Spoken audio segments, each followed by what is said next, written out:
चलिए, तो आज अपन बात करने वाले कुबरनेटिस इंट्रोडक्शन के बारे में। सबसे पहले अपन समझेंगे कि सर कुबरनेटिस क्या है, मार्केट में इसकी ज़रूरत क्यों पड़ी और इसका इतना ज़्यादा मार्केट में क्या इम्पोर्टेंस है कि आज एक अच्छा पैकेज मिल रहा है कुबरनेटिस की प्रोफाइल पे अगर बंदा जा रहा है, राइट। तो अपन बात करने वाले कुबरनेटिस इंट्रोडक्शन के बारे में।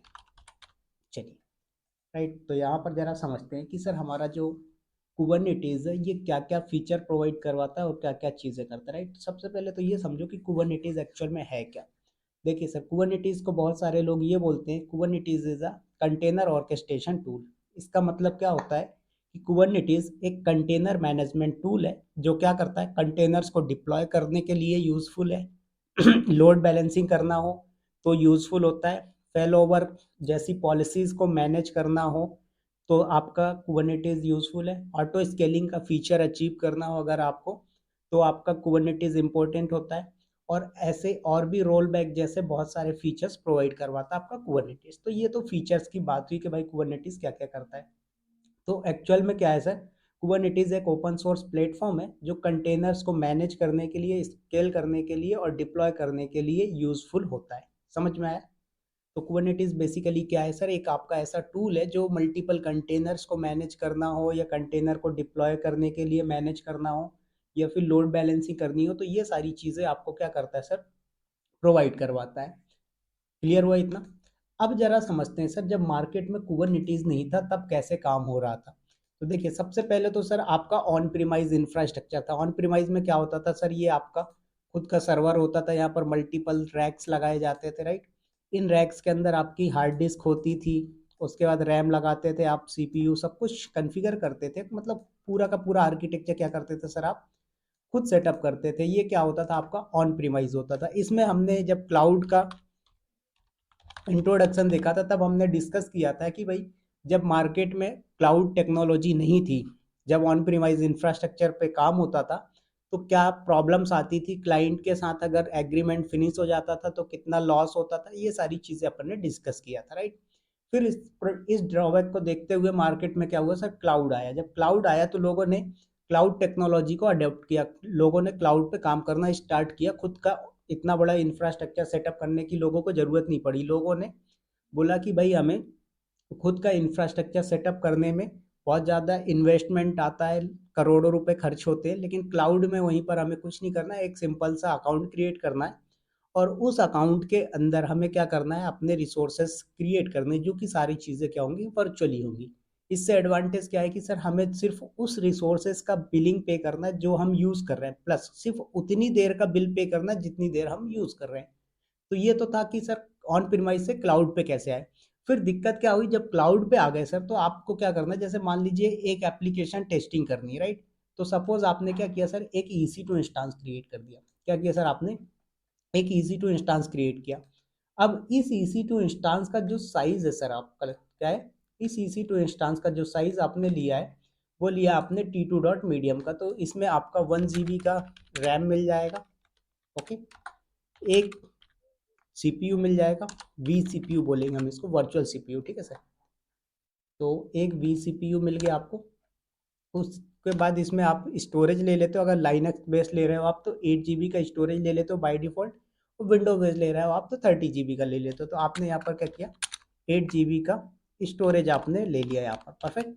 अब ये आपने एक ईसी टू इंस्टांस क्रिएट कर दिया। अब यहाँ पर क्या करना है सर, आपको अपना एप्लीकेशन रन करना है।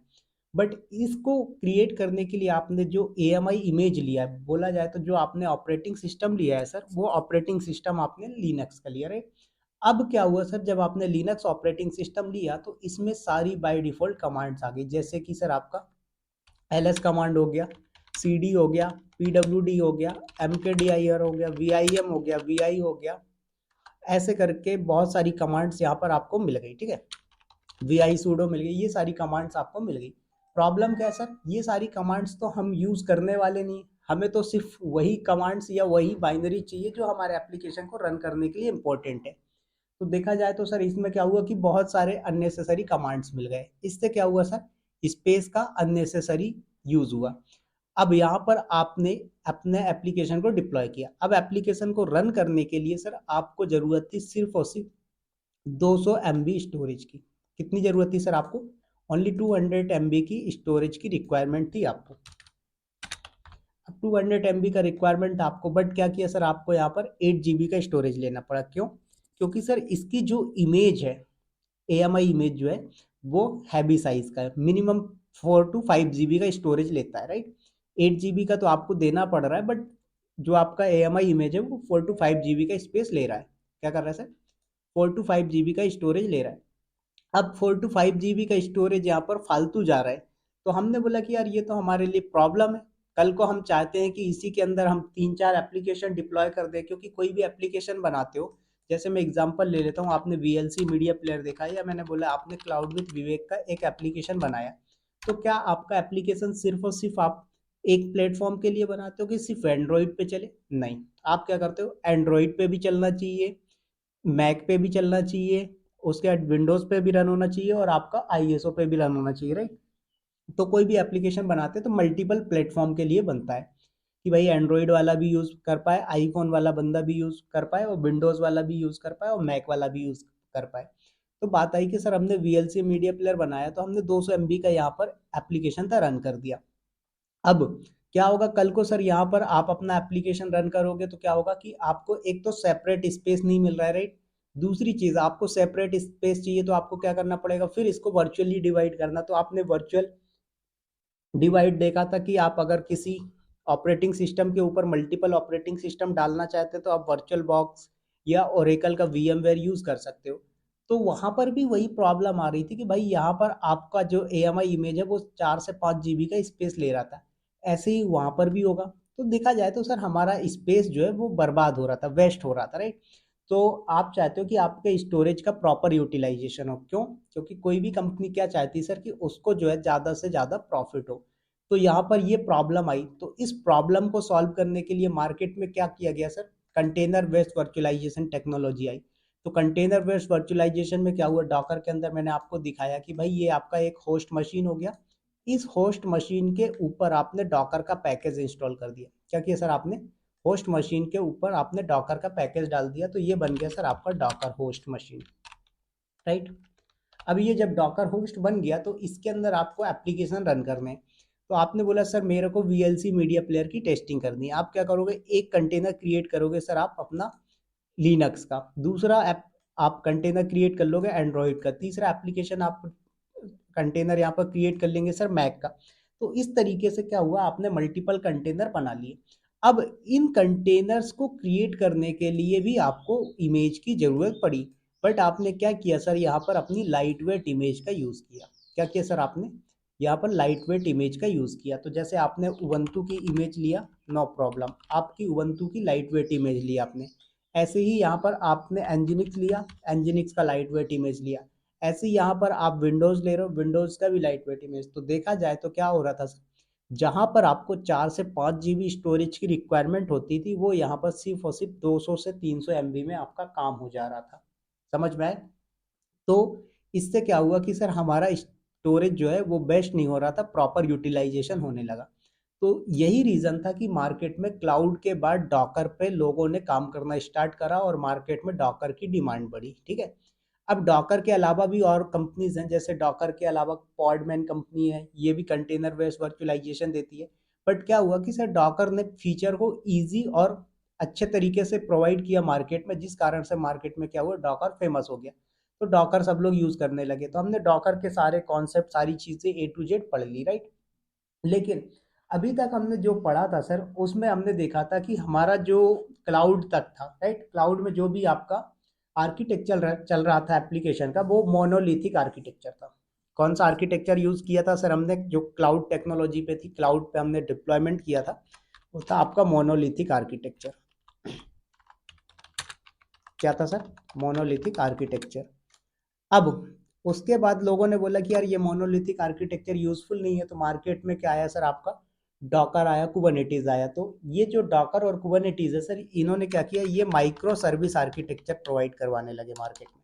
क्या किया इन्होंने, माइक्रो सर्विसेज आर्किटेक्चर।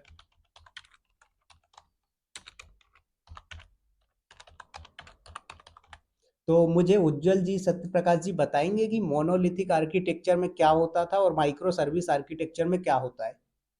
मैंने ये चीज़ आपको डॉकर के इंट्रोडक्शन में बहुत अच्छे से समझाया था।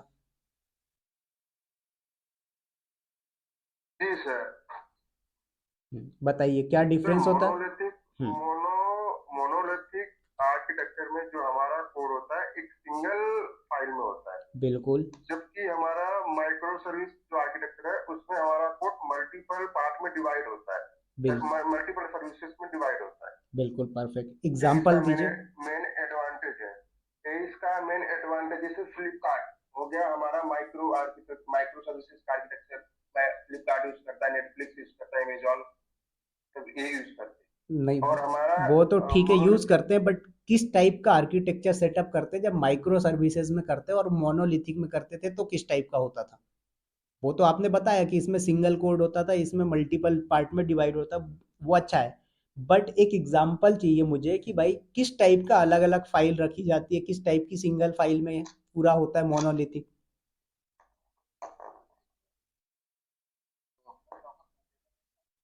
आपकी वॉइस नहीं आ रही उज्जवल जी, स्लो आ रही। सर मोनोलिथिक में एक एक सिंगल डॉकर कंटेनर में सारी चीजें होती हैं।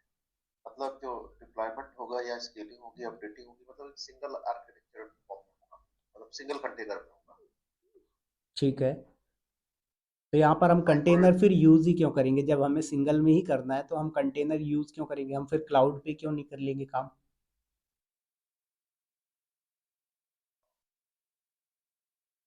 मतलब सर एक सिंगल एप्लीकेशन रन होगा। ठीक है, सत्य प्रकाश जी आप बताइए। इसमें सर मोनोलिथिक आर्किटेक्चर में कैसे वर्क करता है, कैसा स्ट्रक्चर होता है, और माइक्रो सर्विस में कैसा स्ट्रक्चर होता है? सर जैसे आप माइक्रो सर्विस के अंदर हम स्ट्रक्चर अगर फॉलो करेंगे तो यूजर सर्विस होगी, ऑर्डर सर्विस सब एक ही स्ट्रक्चर एक ही कोड के अंदर होगा। बिल्कुल जबकि परफेक्ट। माइक्रो सर्विसेज में हमारा अलग अलग होगा। सर्विस के लिए यूजर इंटरफेस के लिए अलग सर्विस होगी, पेमेंट के लिए अलग सर्विस होगी। मतलब सर बिल्कुल माइक्रो में सब परफेक्ट, अलग एकदम अलग। राइट। हाँ बोलिए उज्जवल जी, आप बोलिए। हाँ सर, यही माइक्रो में सब अलग अलग होगा। हम्म। और इसमें एक ही में सब मतलब इंटीग्रेट रहेगा। बिल्कुल। तो देखिए, जो मोनोलिथिक आर्किटेक्चर होता है सर, उसमें क्या होता है, पूरा एप्लीकेशन एक ही यूनिट में होता है, ठीक है। इसमें क्या होता है, सारे फीचर्स या मॉड्यूल एक ही कोड बेस में होते हैं, और स्केलिंग जो होती है सर वो पूरे ऐप को करना पड़ता है, सिर्फ एक पर्टिकुलर पार्ट को आप स्केलिंग नहीं कर सकते। इसका एक एग्जांपल देता हूँ। मान लीजिए कि कल को मैंने एक शॉपिंग एप्लीकेशन ओपन किया क्लाउड विथ विवेक के नाम से, ठीक है, या फिर मैंने उज्जवल शॉपिंग डॉट कॉम के नाम से एक एप्लीकेशन रन किया। अब इसमें क्या होगा सर, जब आप शॉपिंग का प्रोडक्ट बनेगा तो इसमें देखो आप लॉगिन पैनल भी दोगे, प्रोडक्ट कैटलॉग देंगे, चेकआउट मॉड्यूल देंगे, पेमेंट मॉड्यूल देंगे। तो ये सारा क्या होगा सर, सब एक ही आपके कोड पे होगा। जैसे कि यहाँ पर एग्जांपल देता हूँ मैं, डायग्राम में आप लोग थोड़ा और अच्छे से याद रख पाएंगे। तो जैसे यहाँ पर मैंने क्या बोला कि सर यहाँ पर ये आपका एक एप्लीकेशन हो गया, या फिर आपका कोई भी एनवायरनमेंट हो गया जहाँ पर आप कोड रखोगे, परफेक्ट। तो इसके अंदर क्या होगा सर, आप लॉगिन डैशबोर्ड, ओके, कैटलॉग, और उसके बाद पेमेंट, ये सब क्या होगा सर आपका एक ही के अंदर रन कर दोगे, परफेक्ट।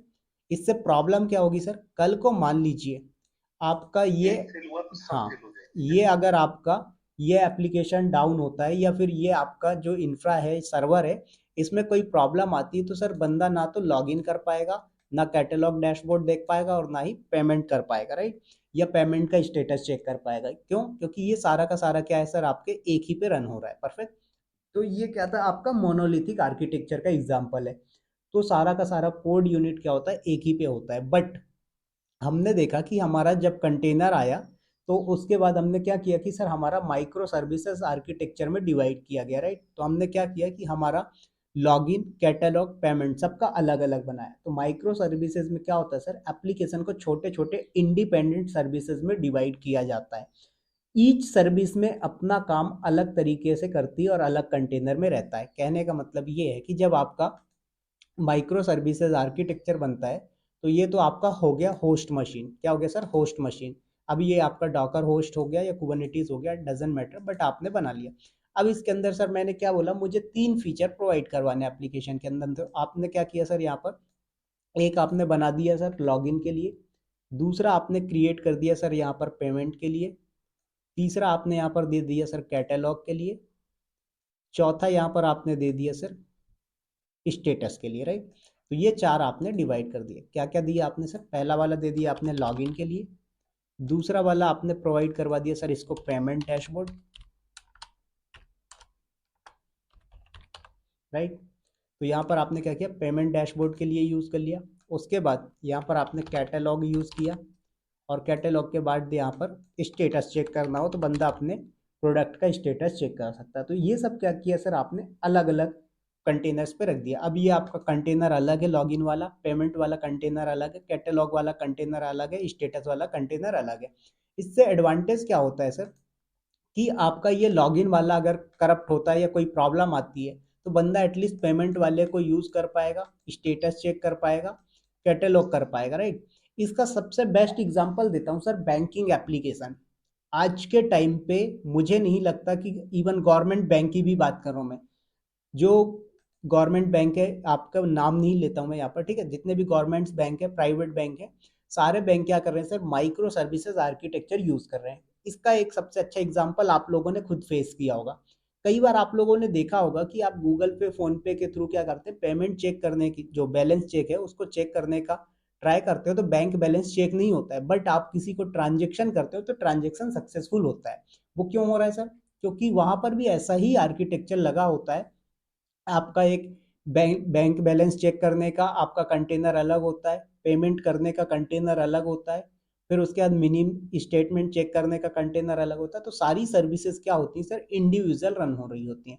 तो यहाँ पर मैंने क्या किया सर, एक ही होस्ट मशीन के ऊपर लॉगिन डाल दिया, पेमेंट डाल दिया, कैटलॉग डाल दिया, स्टेटस डाल दिया। बट इंडस्ट्री के अंदर ऐसा नहीं होता है। इंडस्ट्री के अंदर क्या होता है सर, सारे जो आपके फीचर्स हैं, जैसे लॉगिन है, लॉगिन के लिए एक अलग से होस्ट मशीन होगा, उसके बाद पेमेंट के लिए अलग से होगा, कैटलॉग के लिए अलग से होगा, स्टेटस के लिए अलग से होगा। तो यहाँ पर इंडिविजुअल सभी के लिए अलग अलग सर्वर रखे जाते हैं। समझ में आए? तो क्या होता है जब कुबरनेटिस के अंदर हम कॉन्फ़िगरेशन करते हैं तो आपने देखा होगा, अभी थोड़ा सा आइडिया होगा, तो वहाँ पर आपके पास दो टाइप के नोड होते हैं। एक होता है मास्टर नोड। क्या होता है सर? एक होता है आपके पास मास्टर नोड, और आपके पास होता है दूसरा वर्कर नोड, ठीक है। तो ये मास्टर नोड और वर्कर नोड। तो हम वर्कर नोड कितने क्रिएट करते हैं सर, अकॉर्डिंग टू हमारे फीचर और रिक्वायरमेंट। सपोज दैट मैंने बोला यहाँ पर सर मेरे पास एप्लीकेशन में 4 फीचर हैं, 4 features are there in my application, login, payment, catalogue and status. तो आपको क्या करना पड़ेगा सर, 4 वर्कर नोड क्रिएट करने पड़ेंगे। एक वर्कर नोड पे लॉगिन वाला सेक्शन पूरा होगा, दूसरे वर्कर नोड के अंदर पेमेंट वाला सेक्शन पूरा होगा, तीसरे वाले वर्कर नोड के अंदर कैटलॉग का सेक्शन होगा, चौथे वर्कर नोड के अंदर स्टेटस का सेक्शन होगा। अब एक वर्कर नोड अगर फेल भी हो जाता है तो बाकी के वर्कर नोड प्रॉपर तरीके से काम करेंगे और वो आपको डाउन नहीं देंगे। तो ये आपका माइक्रो सर्विसेज आर्किटेक्चर के काम करने का तरीका होता है। समझ में आया सभी को कि मोनोलिथिक आर्किटेक्चर क्या होता है, माइक्रो सर्विसेज आर्किटेक्चर क्या होता है?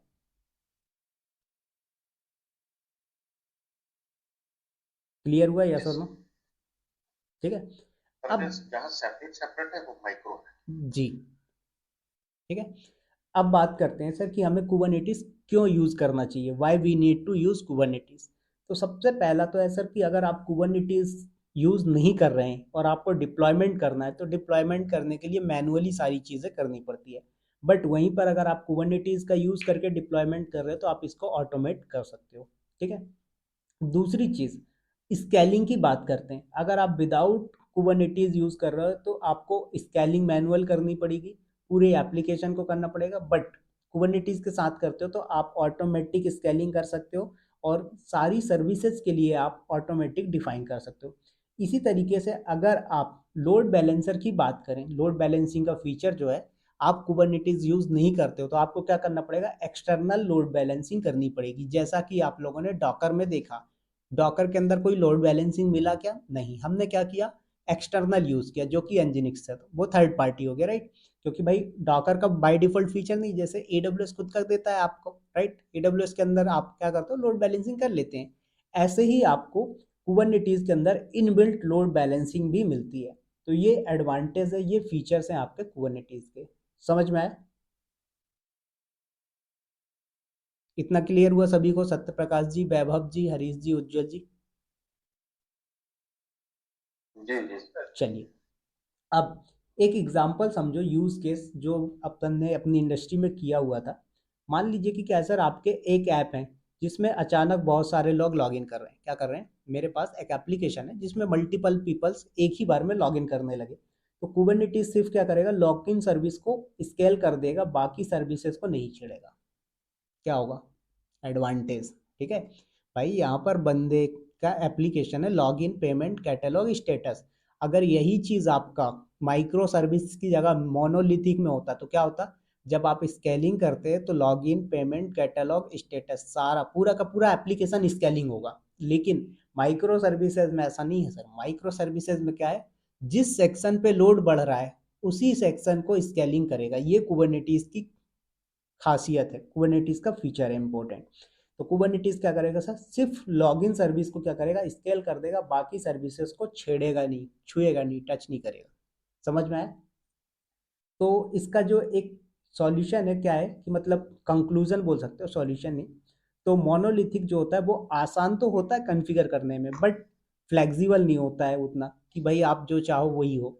लेकिन माइक्रो सर्विसेज में क्या होता है सर, कॉम्प्लेक्स होता है बट स्केलेबल और रिलायबल होता है। कुबरनेटिस माइक्रो सर्विस को मैनेज करने के लिए मास्टर है, मतलब एकदम एक्सपर्ट होता है उसमें। तो ये सारी चीज़ें आपको मिलती हैं। समझ में आया सर?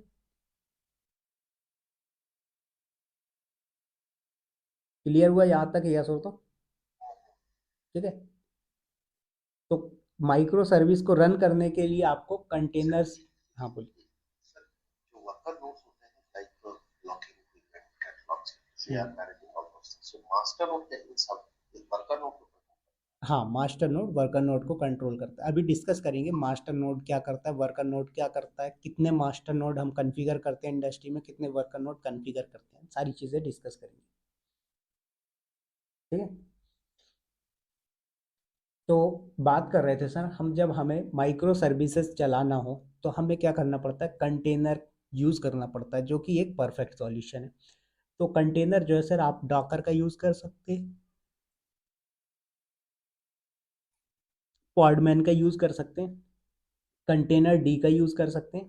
तो अभी कंटेनर डी याद कर लो, क्योंकि आगे जब हम लोग क्या बोलते हैं इंस्टॉलेशन करेंगे तो वहाँ पर कंटेनर डी यूज़ करते हैं। कई बार मैं यूज़ भी करता हूँ कई बार। तो आप लोग कंफ्यूज हो जाते हो कि सर कंटेनर डी क्या है। तो एक्चुअल में कंटेनर डी और डॉकर दोनों ही कंपनीज हैं जो क्या करती है sir, container based virtualisation provide करवाती है। समझ में आया सर? ओके। तो डॉकर और कंटेनर डी, ये दोनों है जिनका यूज़ करके आप क्या कर सकते हो sir, container based virtualisation use कर सकते हो, या सिंपल सा बोला जाए तो माइक्रो सर्विसेज आर्किटेक्चर या माइक्रो सर्विसेज एप्लीकेशन रन कर सकते हो डॉकर या कंटेनर डी का यूज़ करके। इसमें क्या होता है सर, कंटेनर्स लाइट वेट होते हैं और ईच सर्विस को आइसोलेटेड एनवायरनमेंट प्रोवाइड करवाते हैं। ये चीज़ अपन ने डॉकर के अंदर बहुत अच्छे से देखा कि सर हमारा जो डॉकर होता है वो अलग अलग तरीके से एक आइसोलेटेड एनवायरनमेंट बन जाता है। आप चाहो तो एक दूसरे से कम्युनिकेट भी नहीं कर पाते। देख रहे हैं आपने जैसे क्या किया। अगर मैं यहीं पर क्लाउड की बात करूं तो क्लाउड में देखा कि सर आपका एक बीपीसी है, राइट।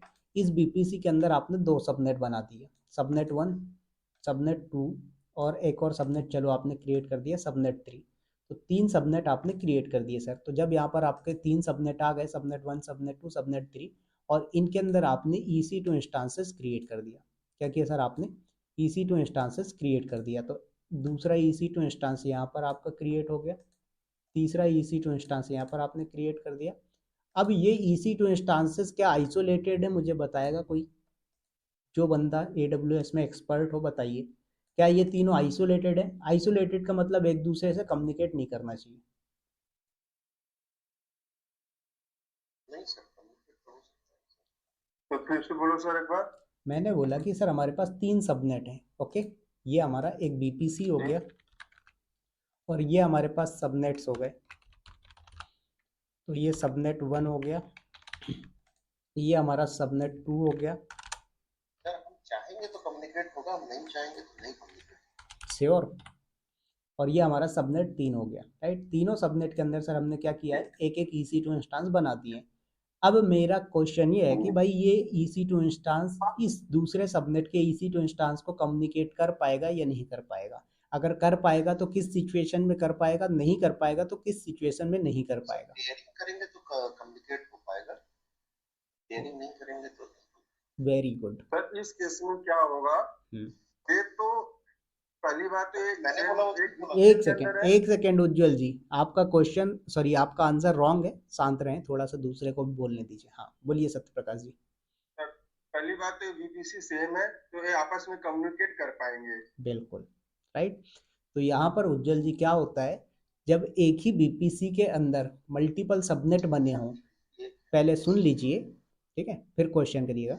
जब आपका एक BPC के अंदर मल्टीपल सबनेट बने हों और भले ही वो प्राइवेट हो पब्लिक हो डजंट मैटर, बाय डिफॉल्ट वो क्या होते हैं, एक दूसरे से कम्युनिकेट कर पाते हैं क्योंकि वो सेम नेटवर्क की रेंज पे बने हुए हैं। ठीक है, अब बोलें आप क्या बोल रहे थे?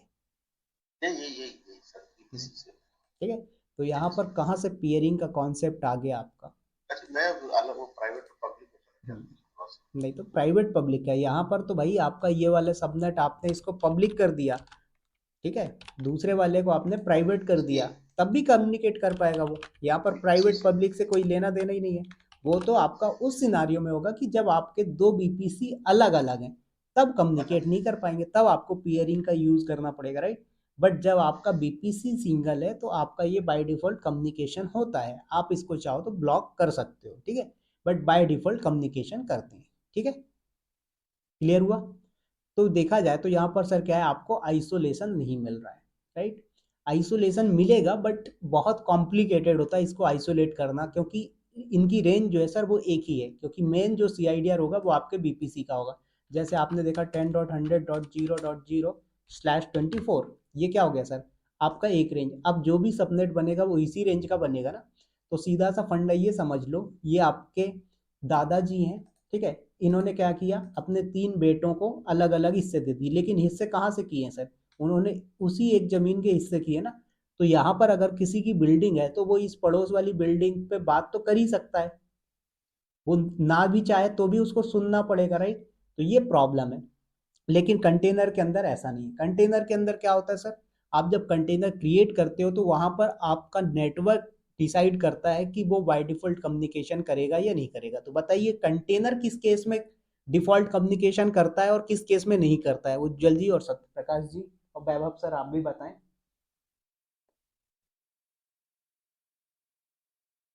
हाइब्रिड है, सॉरी, सेम नेटवर्क पे कम्युनिकेट कर लेगा, सेम नेटवर्क पे राइट, नेटवर्क सेम है तो अगर आपने किसी होस्ट मशीन के ऊपर अगर आपने कंटेनर क्रिएट किए हुए हैं सर, तो क्या होते हैं बाय डिफॉल्ट, अगर वो सेम नेटवर्क पे बनते हैं। अच्छा, बाय डिफॉल्ट नेटवर्क कब यूज करते हैं, जब आप कोई नेटवर्क डिफाइन नहीं करते, तो वो क्या होता है डिफॉल्ट नेटवर्क पे बनता है। और अगर वो डिफॉल्ट नेटवर्क पे बना हुआ है तो क्या करेगा सर, एक दूसरे से कम्युनिकेट कर पाएंगे। हम चाहते हैं एक दूसरे से कम्युनिकेशन ना हो पाए, तो क्या करो आप अलग अलग नेटवर्क पे अलग अलग कंटेनर बना दीजिए। तो सीधा सा फंडा ये है कि भैया हमें कंटेनर जो है वो आइसोलेशन का फीचर भी प्रोवाइड करवा देता है राइट। अब लेकिन प्रॉब्लम कहाँ है वो समझो। सर आपने एक सॉरी आपने क्या किया, कंटेनर क्रिएट किया। अब आपके पास 5 to 10 कंटेनर्स रन हो रहे हैं सर, क्या हो रहे हैं, 5 to 10 रन हो रहे हैं, आपके पास 5 या 10 कंटेनर रन हो रहे हैं। इनको मैनेज करना है, क्या करोगे, बिल्कुल आराम से डॉकर कंपोज का यूज कर लोगे या फिर मैनुअली कंटेनर को स्टार्ट स्टॉप कर लोगे, तो ये सारी चीजें आपको इजिली हो जाएंगी। बट यहीं पर सर आपके पास 1000 कंटेनर चल रहे हो, 100 कंटेनर चल रहे हो, 500 कंटेनर चल रहे हो, तो क्या करोगे आप? तो 100 से लेके जब 1000 के बीच में आपके पास कंटेनर रन होंगे, तो इनको आप मैनुअली मैनेज कर पाओगे क्या? बताइए, हमने डॉकर पढ़ा है बहुत अच्छे से, तो भाई बताओ क्या 100 से 1000 के बीच में अगर कंटेनर्स रन हो रहे हैं तो क्या आप इनको मैनेज कर पाएंगे? नहीं कर पाओगे राइट।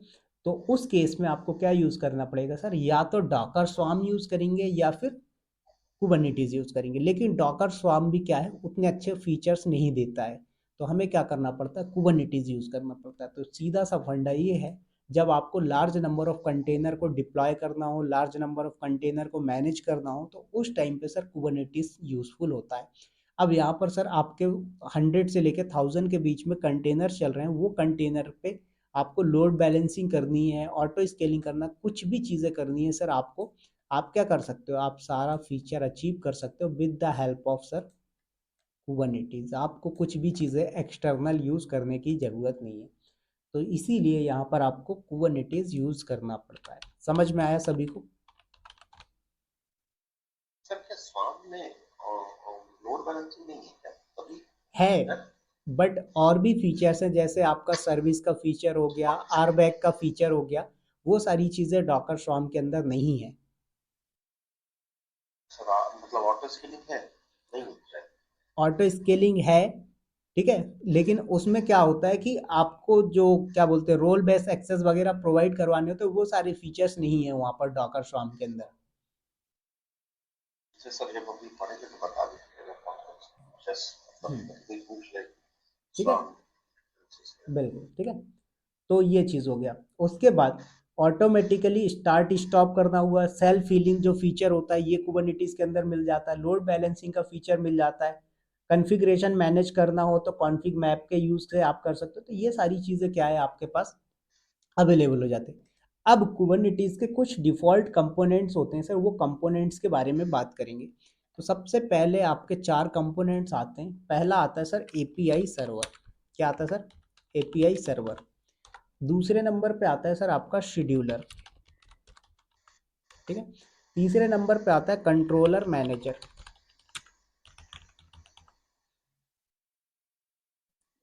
फोर्थ नंबर पे आता है सर आपका ईटीसीडी। तो ये 4 कंपोनेंट क्या होते हैं सर आपके, होते हैं डेटा सॉरी मास्टर नोड के कंपोनेंट्स, ठीक है। किसके कंपोनेंट्स होते हैं सर? ये आपके चारों होते हैं मास्टर नोड के कंपोनेंट्स।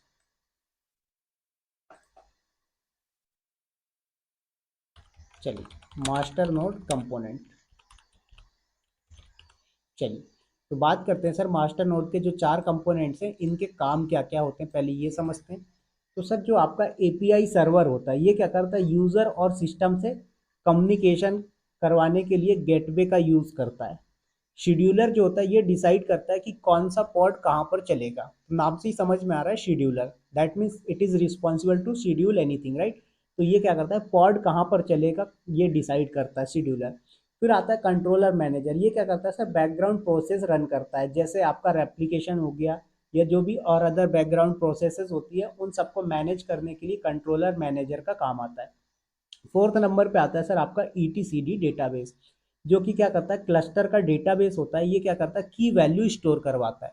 तो ये चारों कंपोनेंट आप सभी को समझ में आए। अभी मैंने एक बेसिक ओवरव्यू दिया है कि एपीआई एपीआई सर, सर्वर एक बार और बताइए सर। एपीआई सर्वर जो होता है सर वो यूजर्स और सिस्टम से कम्युनिकेशन का गेटवे होता है, यूजर्स और सिस्टम के बीच में कम्युनिकेशन करवाने का। समझ में आए? तो सर ये मास्टर नोड में ही रहेगा तो इसका क्या इंटरेक्शन वर्कर नोड से होगा ना, मतलब यूजर को भाई ये हम। काम करेंगे वर्कर नोड पे जाके, रहेंगे मास्टर नोड पे, ठीक है। उसके बाद आते हैं सर वर्कर नोड के कंपोनेंट। तो जरा बात करते हैं कि सर वो वर्कर नोड के कंपोनेंट्स कौन कौन से हैं। ओके, तो वर्कर नोड के जो कंपोनेंट्स होते हैं सर वो आपके 3 होते हैं, क्यूबलेट, क्यूब प्रॉक्सी और कंटेनर रन टाइम। कौन कौन से होते हैं सर आपके? क्यूबलेट होता है आपका, सेकंड नंबर पे आता है क्यूब प्रॉक्सी, और थर्ड नंबर पे आता है सर कंटेनर रन टाइम।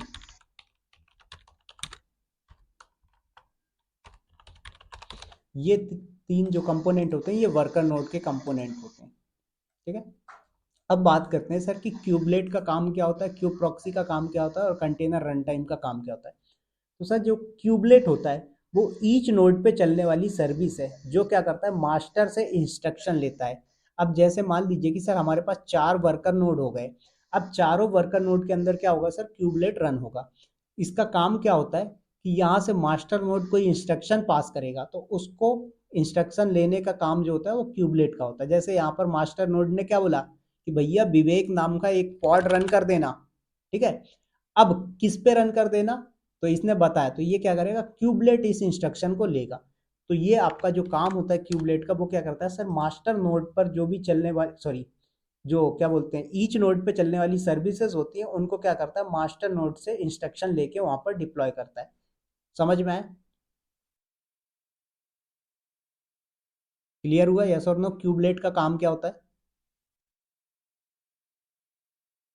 जो ये नोड को मैनेज करता है, सॉरी, नहीं, नोड को सर मैनेज नहीं नोड कर, पर टास्क को रन करता है। नोड पे टास्क रन नहीं करता है सर। नोड पर जो टास्क रन होने हैं उसके लिए इंस्ट्रक्शन लेता है ये मास्टर नोड से। इंस्ट्रक्शन देता है। ठीक है। सेकंड, मतलब ऑर्डर लेता हूँ। हाँ बिल्कुल परफेक्ट है, ऐसा बोल सकते हो आप, ऑर्डर लेता है, ऑर्डर एक्सेप्ट करता है। ठीक है। सेकंड नंबर पे आता है क्यूब प्रॉक्सी। क्यूब प्रॉक्सी क्या करता है सर? नेटवर्किंग को हैंडल करता है। क्या करता है? नेटवर्किंग को हैंडल करने का जो काम होता है वो क्यूब प्रॉक्सी का होता है। नंबर 3 पे आता है कंटेनर रन टाइम। ये कंटेनर रन टाइम जो है सर वो क्या करता है? एक्चुअल में जैसे डॉकर कंटेनर होता है उनको रन करने का काम जो होता है वो कंटेनर रन टाइम का होता है। क्योंकि भाई हमने देखा कि हमारा जो डॉकर है उसमें क्या होता है, आपके कंटेनर्स चलते हैं। ऐसे ही जब आप कुबरनेटिस का यूज करोगे तो कुबरनेटिस के अंदर भी आपको क्या करने पड़ेंगे सर? कंटेनर्स रन करने पड़ेंगे। तो वहां पर क्या होता है कि जब कंटेनर रन होगा तो उसके लिए आपको एक रन टाइम एनवायरनमेंट चाहिए। बोला था, सीधा सा फंडा बोलो तो डॉकर का पैकेज चाहिए। ठीक है। तो जो का रन टाइम होता है वो क्या करता है? आपके डॉकर कंटेनर को रन करने के लिए होता है। समझ में आया?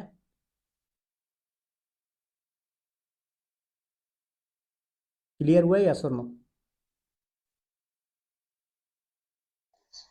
ठीक है। नेक्स्ट आते हैं सर, यहाँ पर हम बात करते हैं कुछ कुबरनेटिस के कॉन्सेप्ट्स होते हैं जो ऑब्जेक्ट होते हैं, कोर ऑब्जेक्ट बोलते हैं हम इनको। ठीक है। सबसे पहला आता है नोड, सॉरी, हाँ ठीक है, नोड। उसके बाद आता है पॉड, उसके बाद आता है क्लस्टर, उसके बाद आता है डिप्लॉयमेंट। चलो इतना ही अभी, डिप्लॉयमेंट छोड़ दो। तो नोड, पॉड, क्लस्टर। नोड क्या होता है मुझे कोई बताएगा? What is node? Single container. Container को नोड बोलेंगे हम? सर नोड सिंगल मशीन बोल दे, सॉरी, मशीन बोल दे। हाँ, आपकी जो मशीन होती है सर, या फिर आपका जो वर्कर नोड होता है, या बोलो सीधा सा फंडा, एक सर्वर जो होता है वो आपका नोड होता है। सपोज दैट यहाँ पर आपके पास एक, दो और तीन, ये तीन मशीनें रन हो रही हैं सर। ठीक है। अभी आपकी वर्चुअल मशीन हो सकती हैं, ईसी टू इंस्टांसेस हो सकते हैं, डजेंट मैटर। मैंने एग्जांपल के लिए ले लिया कि सर ये हमारा ईसी टू इंस्टांस ही है। ठीक है। तो ये पहला ईसी टू इंस्टांस हो गया, दूसरा ईसी टू इंस्टांस हो गया, ये तीसरा ईसी टू इंस्टांस हो गया। तीन ईसी टू इंस्टांस रन हो रहे हैं। तो ये क्या होंगे सर? आपके तीनों के तीनों नोड कहलाएंगे। समझ में आ गया नोड क्या होता है सभी को? वैभव जी, उज्जवल जी, सत्य प्रकाश जी। इसको N1 N2 N3 नोड बोल सकते हैं। बिल्कुल बोल सकते हो, नोड 1, नोड 2, नोड 3। सिंगल। ठीक है। तो ये आपके क्या हो गए? नोड हो गए। अब बात आती है सर पॉड। पॉड क्या होता है? कंटेनर का सबसे छोटा यूनिट होता है सर जहां पर आपका एप्लीकेशन रन होता है। ठीक है। तो आपका क्या होता है? पॉड जो होता है वो कंटेनर का सबसे स्मॉलेस्ट यूनिट कहलाता है। ठीक है। तो इंटरव्यू में ये मोस्ट ऑफ द टाइम पूछा जाता है कि आपका पॉड क्या होता है। ठीक है। And what is difference between container and pod. तो अपन डिस्कस करेंगे कंटेनर और पॉड में क्या डिफरेंस होता है। बस अभी इतना सा ध्यान रखें आप कि जो पॉड होता है सर वो क्या होता है? सबसे स्मॉलेस्ट यूनिट होती है कंटेनर की। क्लियर? नोड क्या होते स्मॉलेस्ट हैं? यूनिट्स क्या मतलब है? सॉरी, स्मॉलेस्ट यूनिट्स क्या मतलब है? कंटेनर के स्मॉलेस्ट यूनिट। स्मॉलेस्ट यूनिट का मतलब ये होता है कि अब इससे छोटा कोई कंपोनेंट नहीं होगा। यदि मैं बोलूं कि भाई मेरा एक नोड है और नोड के अंदर एक कंटेनर बना है, तो कंटेनर से भी छोटा कुछ चीज होता है तो वो होता है पॉड। ऐसे ही मैंने बोला एक मेरा क्लस्टर है, तो क्लस्टर से छोटा अगर कंटेनर कुछ, से भी छोटा होता है पॉड। हाँ ठीक है। तो जैसे मैंने यहाँ पर क्या बोला, ये मेरा एक क्लस्टर बन गया। ठीक है सर, क्या हो गया? ये मेरा एक क्लस्टर बन गया। तो अब ये जो क्लस्टर है सर, क्लस्टर से भी छोटी कोई यूनिट होती है क्या? बिल्कुल होती है। तो क्लस्टर से छोटी यूनिट क्या होगी सर? नोड होंगे। नोड से छोटे यूनिट क्या होंगे सर? आपके पॉड होंगे। पॉड से छोटे कुछ होते हैं क्या? नहीं। तो यहाँ पर इस तरीके से जो पॉड होता है वो क्या होता है? आपके कंटेनर का पॉड को सबसे, हम मशीन समझे क्या समझे? पॉड भी एक तरीके का आप मशीन समझ सकते हो, कंटेनर बोलेंगे, मशीन बोलना सही नहीं है, कंटेनर समझ सकते हो आप। बट वो क्या होता है? कंटेनर का सबसे छोटा होता है, स्मॉलेस्ट यूनिट होती है। वो तो समझ में स्मॉलेस्ट यूनिट पर क्या स्मॉलेस्ट यूनिट ये भाई ये जैसे समझना आपका एक कंटेनर है वैसे ही एक पॉड हो गया आपका। सर अब पॉड कंटेनर क्या होता है ये बताओ पहले आप। एक मशीन हो गई सर। तो बस वैसे ही आपका पॉड होता है। मशीन का सर, मशीन का एक छोटा यूनिट आप बोल रहे हैं ना, स्मॉलेस्ट। भैया मशीन की जब आप बात कर रहे हो तो मशीन में तो नोड आ गया ना। नोड हो गया, अब उसका सर स्मॉलेस्ट यूनिट कैसे डिफर करेंगे? मैं इसको समझो, ये मेरा पर्सनल लैपटॉप हो गया, ठीक है। इस लैपटॉप के अंदर मैं क्या करता हूँ, ओरेकल वीएमवेयर या वर्चुअल बॉक्स इंस्टॉल कर दिया, और इस वर्चुअल बॉक्स के ऊपर मैंने क्या किया, 3 मशीनें डाल दी, ठीक है। तो वो मशीनें हैं, क्यों? क्योंकि वो पूरा पूरा ऑपरेटिंग सिस्टम दे रहा है। लेकिन यहीं पर अगर मैं बोलूं कि मशीन और कंटेनर में क्या डिफरेंस है, तो क्या एक्सप्लेन करोगे? एक डॉकर कंटेनर, मशीन एक पूरा, मशीन एक मशीन का समझे तो पूरा क्लस्टर हो गया।